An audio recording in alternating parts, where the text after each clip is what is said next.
Hi everyone, welcome to the Torfac Show. Today we have Justin, AVP Client Development, as a guest, and we will be talking about his experiences, favorite hobbies, sports, and his experience as a social worker.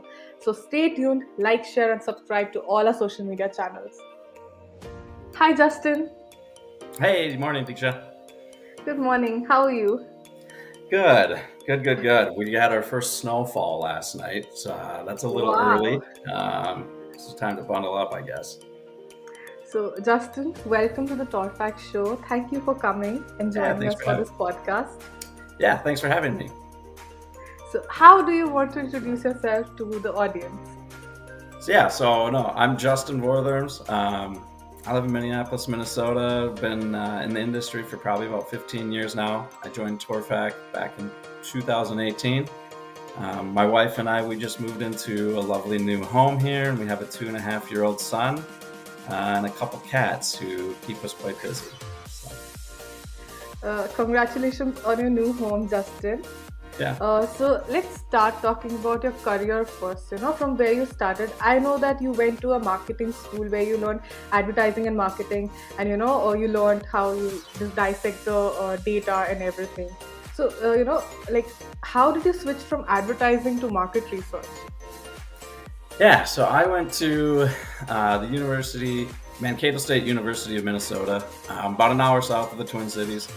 Down there, I did go into marketing, and I really liked the stats and data side of things.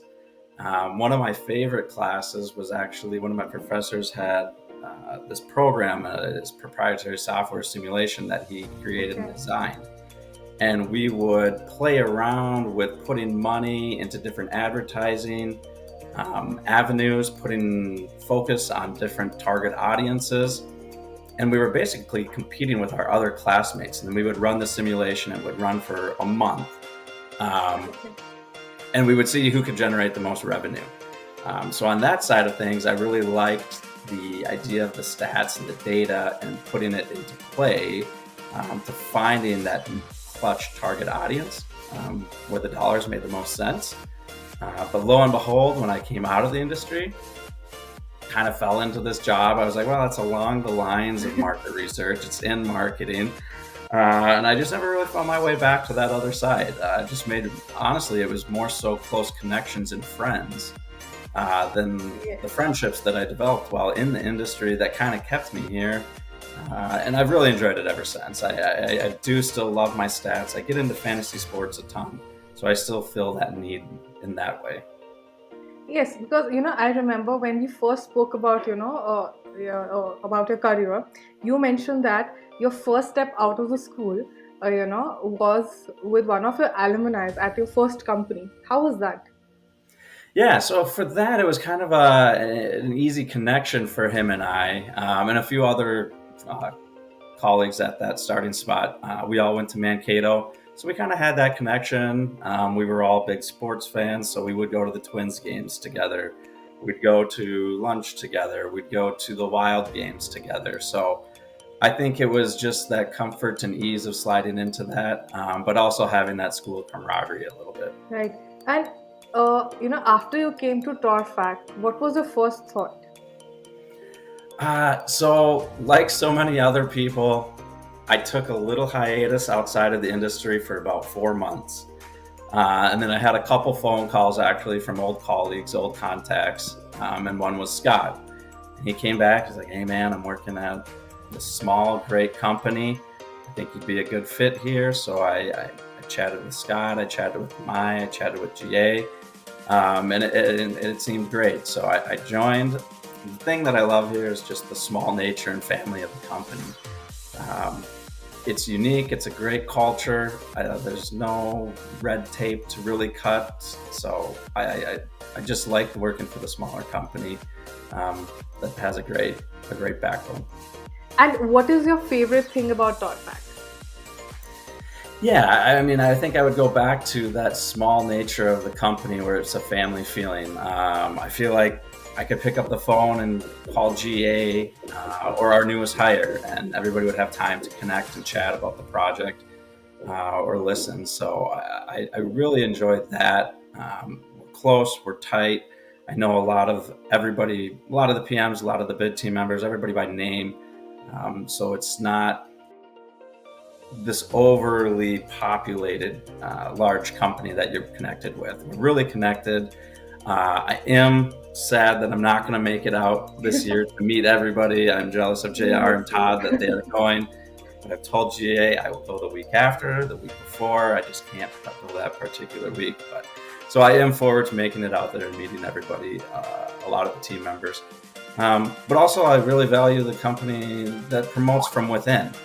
So we've had our bid team members move up into managerial type positions. Same on the PM side. So it's not necessarily always bringing individuals in from outside the organization. It's really a company, if you work here and you're dedicated and you do your job well, it'll be recognized and you get promoted up the lines. Right. Apart from your career, I know that you are a softball player. Yes. And you have been playing this, half your life, and you have also won a few championships. Yes. I want to know everything about it. So my brother and I, we grew up playing a lot of baseball. But then come after high school, it was time to put that down, and we picked up the softball bat. And I've really been playing for probably about 20 years now, ever since my first year out of high school. We started playing, there was a core 8-9 of us guys, one of them being my brother. So I'm really fortunate to be able to continue playing active sports with him. But yeah, we do quite well as a team, because like I said, I think in softball, it's a huge thing that we've been playing together for so long. And I used to play 4 nights a week when I first started, like out of college. I had nothing to do. So 4 nights of softball was great. Some of these guys are still playing 2-3 nights. I'm down to 1 night, and that's all I can manage. Got Henry, I got a wife and Henry, I got to come home to. But no, I still love it. It keeps me young. It keeps me active. I did tear my meniscus last year. It was my first major injury, but I came back from it. Just one quick highlight, I guess, of my favorite play from this past season. There was a ball hit up the middle. We play 5 infielders. It deflected up. It kind of bounced up and deflected off our middle infielder's wrist. And I ran over, popped up in the air, and I barehanded it, and I still made the throw to first to get the guy out. So I don't know. It's fun. Keeps me young. I enjoy it. You love ice fishing as well. In fact, it is one of your favorite hobbies. And you have also got an ice house, something, something like that. So what is it about? Yeah, so we live in Minnesota. It obviously gets cold, but I still got to get outside and still got to be active and do things.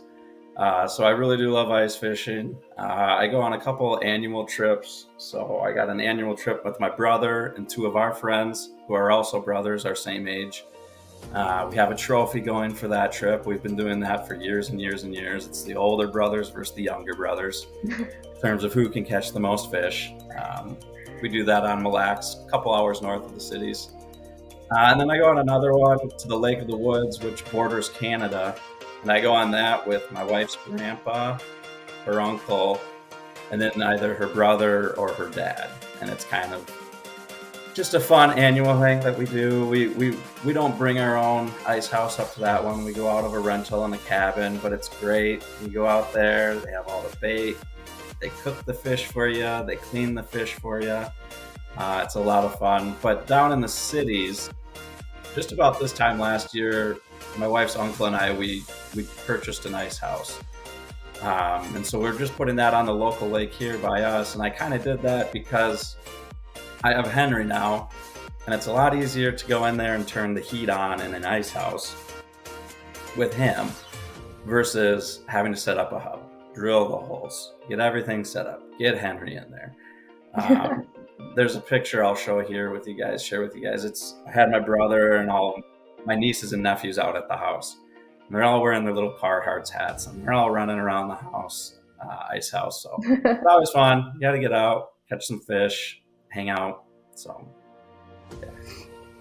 Okay, apart from career journey you had, and one talking about your favorite sports or hobbies. There's one thing I think not many people know, but you are into some kind of social work as well, and you are associated with Lions Club, right? Correct. Yeah, so the Lions Club, it's a great organization. If you're not familiar with it, I guarantee there's a chapter near you, wherever you live. I believe it's the world's largest uh, volunteer organization. Um, so it's great. I kind of more or less married into this one, but I have always volunteered in my past life. But on my wife's side of the family, her grandpa's a lion, her grandpa's brother's a lion, her dad was a lion, her uncle's a lion, her aunt's a lion. So I always found myself helping out, setting up these events anyhow. So that's what drew you there. So that's what drew me into that. So yeah, no, we do a lot of great stuff. So we're raising a lot of money, and it goes right back into the city of where you're living. Some of the big events that we do, and it's fun for the community too. So like one of my favorite events is the corn feed. Okay. It's one night a year. We steam a whole bunch of sweet corn, and you come out and you eat the sweet corn. You can buy brats and burgers too. But yeah, then the money that we raise from that, we put back into the city, whether that's the Boy Scout clubs, buying eyeglasses for kids that can't afford them, donating to food shelves, several other things. But some of the other charitable events that we do, we raise money for Can Do Canines. They provide service dogs to people with disabilities that, again, can't afford them. So I think the most recent fundraiser we helped with that one, we raised about $30,000. Wow. So it's fun. I'm also on the golf tournament committee, the pancake breakfast committee. So again, it's fun events for the city, for the folks that live around here. But then the money that we raise just goes straight back to the city. Right. I think you guys are doing a wonderful job. Congratulations to you on that. Yeah. Thank you. Okay. One thing which is very interesting, I think you might feel the same about it. Yeah. We recently, recorded our podcast with JR, Yes. who is your colleague. Okay, so Yep. what I feel is that you guys are very similar. Yeah. Be it the choice of career, be it the choice of sports, or be trying new things. So you guys are very similar. Do you Yeah. feel the same? Yeah, no, absolutely. I think so too. And I first met JR back when I was at GMI, and I Yeah. was on the vendor management side of things. So I was buying from JR. I believe he was at Critical Mix when I first met him. And I remember my first experience with him. I was like, man, that guy can talk. He can talk and talk and talk. So it's so funny. Lo and behold, you come full circle 13 or so years later, and now we're working here at the same company, side by side, doing the same thing. And that's when this is the first time I finally got to meet him, when he's finally at Torfac, and went to a conference together. So no, I do. I think we're very similar. I think he talks a little bit more than I do. Oh yes, that's the only difference, I think so. Yeah, but no, I love hanging out with JR. The great thing is, like, whatever town we go to, I love eating food. I don't remember places where to go and whatnot. Whatever town you go to, JR's got a spot, and he's going to take you there. And he is very excited to take you there. And he has so far not disappointed and not let me down. So I'm looking forward to meeting him. Every time we meet up, it's always fun. But but he's a big baseball guy. I'm a big baseball guy. He's a Braves fan. I'm a Twins fan. So back in 1991, we kind of had his Braves number. But the Braves, they won last year. They didn't beat the Twins, but they won last year. And they're going to be looking pretty good for the foreseeable future. So on the baseball side of things, he's got me right now. But my Gophers have his Nebraska Cornhuskers. So I'm taking this to offer you a bet right now that my Gophers beat your Cornhuskers later this year in football. Okay, I hope JR will come up with a He'll come up reply with soon. something. Yes, he will. Yeah. So, apart from everything, I have noticed that you are a very family-oriented person. Yeah, absolutely. Love family and friends. So Christmas, Thanksgivings, Easter's, any random weekend to get together with family, we're always doing it. Post college, I lived with my cousin for a couple of years. While I was in college, I went there with another cousin of mine, and we hung out all the time. I was in my cousin's weddings, they were in my weddings. And then and that goes also to cabin life. Being in Minnesota, we're really huge into the cabin. So I had a cabin, family side of cabin, and every weekend I remember growing up as a kid, just going up there, and whether it was playing hot box or going fishing, or I don't know how we did this, but we would take our bikes and we would go up to the railroad tracks and we would bring like 50 pennies and we wait for the train to come by and smush all the pennies. And we'd be lucky if we found like 2 or 3. But hanging out with my cousins all the time, I'm still very close with them. But then same with my friends as well. I remember little shortly after college, when I first met my now wife, Bree, we had all moved downtown, and there were 7 of us couples living in the same apartment building. It really felt like we were living like real life friends episode. So probably did that for about 6 years, where we had a lot of fun downtown hanging out. Oh, that's a long time. Yeah. Okay. Justin, can you introduce us to Henry? Yeah, 1 second. I'll go get him. He wants to say hi to you. Yeah. So here's Henry. I can see that. Here's Griffey. Okay. Henry, can you say hi, Deeksha? Hi, teacher. Hi, Henry. You're so cute. And are you going to introduce me to your cat? Can you say, who is this? Can you tell her who this is? Griffey. Griffey. This is Griffey. Okay. He's our barn cat. Well, it's a beautiful cat. Yeah. We'll let Griffey go, yeah, bud? Then Griffey will go downstairs and go on Naughty Molly. Yes. We'll make sure Griffey and Auntie Molly are friends. So, what are you going to do today, Henry? Watch Cars? Let's go get caps and play with caps, Dada. You want to play with your caps? We can probably do that. That's a good plan, Dada. That is a good plan. We're going to play with some caps. Okay. Well, it was nice talking to you, Henry. Yeah. Can you say bye-bye? Bye-bye. Bye. Bye.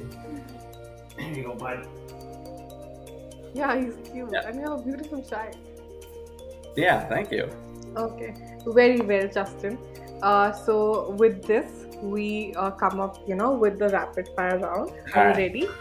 I'm ready. What do we got? Okay. So first question. One thing you love about yourself. My smile. One thing you will never change about yourself. Kindness. What is your favorite season? Fall. Who do you text most? My brother and our 2 friends who are also brothers. The one that I go on the ice fishing trip with. Okay. Where did you go on your last vacation? Colorado, unless you count going to Lake of the Woods and fishing. But Bree's not there with me on that. Describe your style in one word. Midwestern. Okay. What is one of your nicknames? Jay. What never fails to make you laugh? I would say right now, the dangest little cute things that Henry says. The other day we were at the mall. Sorry, quick tangent on the rapid fire round, but we were at the mall and there was a big fish aquarium. And I go, oh, Henry, look, there's a school of fish. And he laughs so hard. He goes, no, Dada, that's a lot of fish. Okay. So he's cute. Texting or talking? Texting. Say something cool. Straight cash, homie. Okay. And most embarrassing store you might be seen shopping at. Bed Bath and Beyond. Okay. And last one, Justin. Tell us a fun fact about you. I have a couple cats, and I like to name them after baseball players. So growing up, I had Kirby for Kirby Puckett, Junior for Ken Griffey Jr., and now I have two cats, Griffey, again, after Ken Griffey Jr., and Hawk after LaTroy Hawkins. So I like baseball and really enjoy baseball. Do a lot of fantasy baseball and football, so that's fun. Okay, great. So this was your podcast, Justin. Thank you so much for joining us. It was really fun talking to you, and I think I hope the audience is going to love listening to your answers and knowing fun things about you. Yes, thanks, Deeksha, for coming up with them. It was great talking with you. It was fun. And we'll see you soon. And thank you everyone for listening to the podcast. Stay tuned, like and share to all our social media channels. And don't forget to subscribe. Yes, don't forget to subscribe. Bye, Justin. Bye.